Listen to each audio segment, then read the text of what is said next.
In Serradifalco, Sicily, on Friday, 26 April 1889, the sun rose at 5:04 a.m. and set at 6:39 p.m.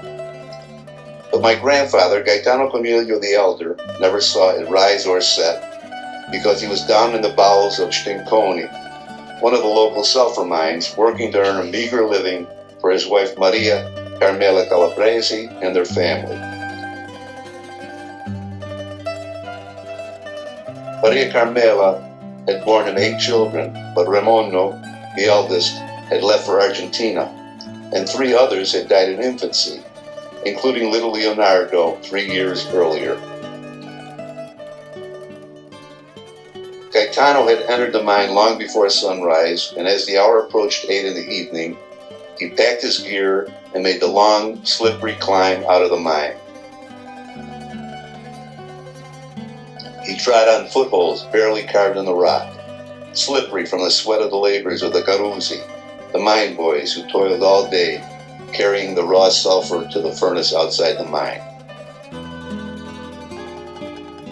The moon was new and invisible, but even so, as he left the black mouth of the mine, by comparison the starlit sky shone like dawn. His kumbari, pickmen like himself, were the brothers Vincenzo and Salvatore Barile. They accompanied him as he walked the 3 miles to his humble home at Via Migliore number 10. Like them, he was virtually exhausted, but his thoughts were about Maria Carmela.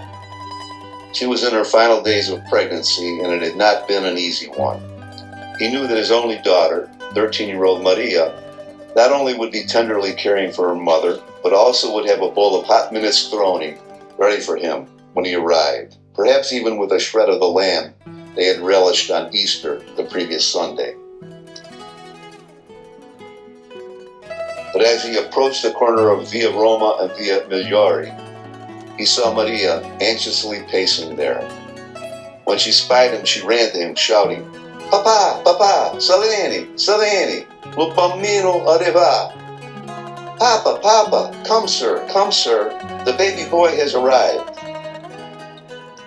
He and his friends hurried into the building, scattering the family livestock kept on the ground floor, 2 hens, a rooster, and 1 remaining lamb.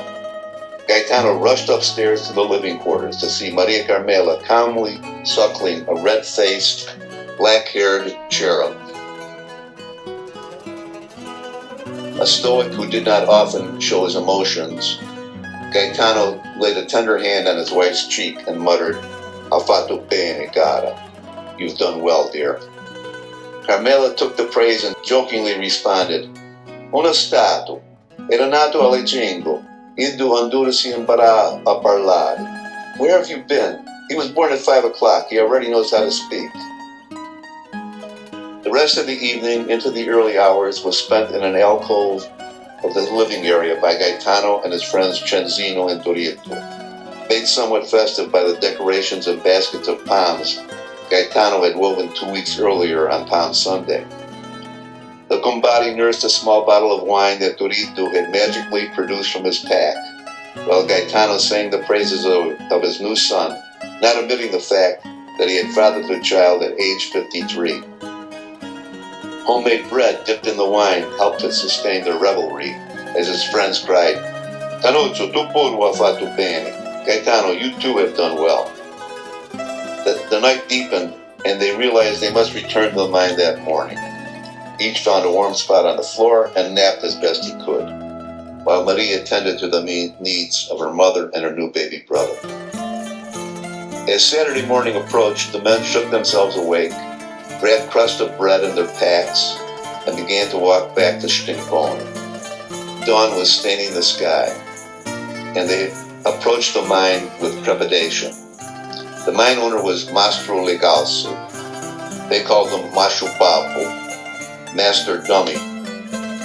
He was standing arms akimbo in the mine's entranceway, and he berated them for being late, saying he would dock them for the lost time. Emboldened by his new fatherhood, and perhaps by last night's wine, Gaetano retorted, "Go ahead, and while you're at it, you can dock me for a half day, because this morning I'm taking my son to the municipio to have his birth registered." Before Mashu Baba could sputter a response, Cino and Torito piped up, "You can dock us too, because we're going as his witnesses." And they turned on their heels and trudged back into town. So it was that at 10 that morning, 27 April 1889, Cino and Torito, with Gaetano gingerly cradling his baby boy, took the short walk to the town hall on Via Duca di Serradifalco. Gaetano presented the child for town secretary Pasquale Vaccari to see, while a clerk recorded the details. "Your name?" "Gaetano Coniglio." "Age?" Gaetano, with obvious pride, replied, 53. "Occupation?" "Sulfur miner." "Date and time of birth?" "The 26th of this month at 5 in the afternoon." "Address?" "Via Migliori, number 10. "Mother of the child?" "Carmela Calabresi, my wife." "What do you name the child?" There was a rigid naming convention in Sicily, requiring the first and second child of each gender to be named after their respective grandparents.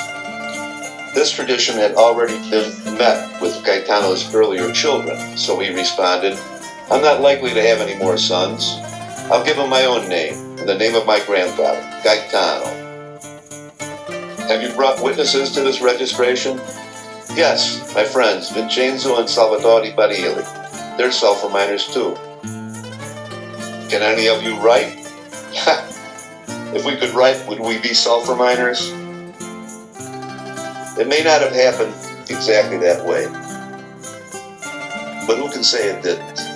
The clerk wrote down only the names and the dates as reported by my grandfather. The meat of the story comes from my heart.